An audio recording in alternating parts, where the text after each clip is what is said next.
Hello guys, ano nga ba ang magandang gamitin? Profile account ba natin or page?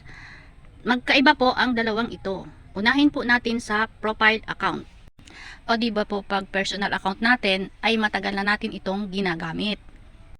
Tapos nagkaroon na or may bago ng update o medyo matagal na ang ating personal account ay pwede nang i-turn on para parang maging page.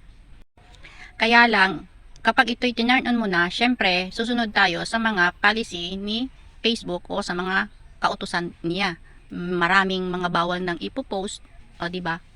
Kumbaga, marami nang bawal dito pag itinurn on na natin ang ating personal account.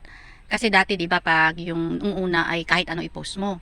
Ngayon, pag nag-turn on ka na ng dashboard mo, ay marami nang bawal. Syempre, wala na tayong magagawa kundi sumunod kung gusto mong kumita. Di ba napapansin nyo, noong hindi katulad ko, tinurn on ko na yung aking dashboard. Ngayong nag-turn on na ako, madami nang napapansin ni Lolo Met sa mga post ko.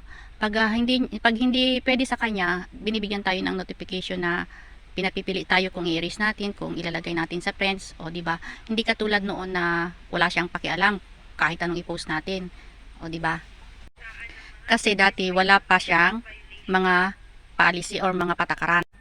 At naobserbahan ko pa pag yung profile ang gamit natin. Tingnan nyo, pag noong una, post ka ng post ng kung ano-ano, may music, tapos nagko-comment ka ng kung ano-ano. Tingnan mo, pag nag-turn on ka ng dashboard mo, makikita mo dun sa help and support, may copyright music ka na, tapos minsan may plug content ka na. O, di ba? Kasi nga, nasisilip na yung mga ginagawa natin pag tinurn on na natin yung ating dashboard or profile account.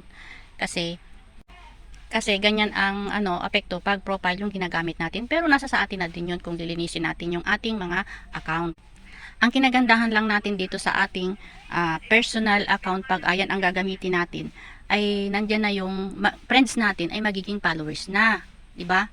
Halimbawa may 2,000 followers ka na, may 2,000 friends ka na, magiging followers mo na yun. Automatic na yun magiging followers mo pag tinurn on mo na yung ating dashboard or professional dashboard. Pero kung gusto, kasi madaling makahanap ng followers dito sa personal account. Pero pag alam mo medyo marami mo ng violation, marami mo ng copyright music, ay, ewan ko lang, mas maganda yung gumawa ka na lamang ng bago. Para yun ay malinis, di ba? Pero pag page naman po, ay maraming opportunity dito sa page. Ito talaga yung nire-recommenda ni Lolo M sa page. Dahil pag yung bagong gawa mong page ay syempre malinis yun. Pero ang hirap lang ditong mag-ano ng followers. Hindi katulad sa profile, madami agad ang followers. Syempre dito sa page, susunod din tayo sa mga patakaran niya, di ba? Para mabilis tayong ma-monetize dito. Hindi pa rin ako na-monetize dito, okay lang. Kasi sa page, meron din ditong star, may live ads din dito. In-stream ads, subscription. Sa profile ay star, in-stream ads. Ewan ko, yun. Wala waring live ads doon. Yan sa page, pwede ka ditong gumawa ng mga events. Kaya pag gumamit tayo ng page, ay di simulan natin ng malinis, mga original lang ilagay natin, o di ba? O sige po, hanggang dito na lamang at salamat po sa panonood. Bye-bye.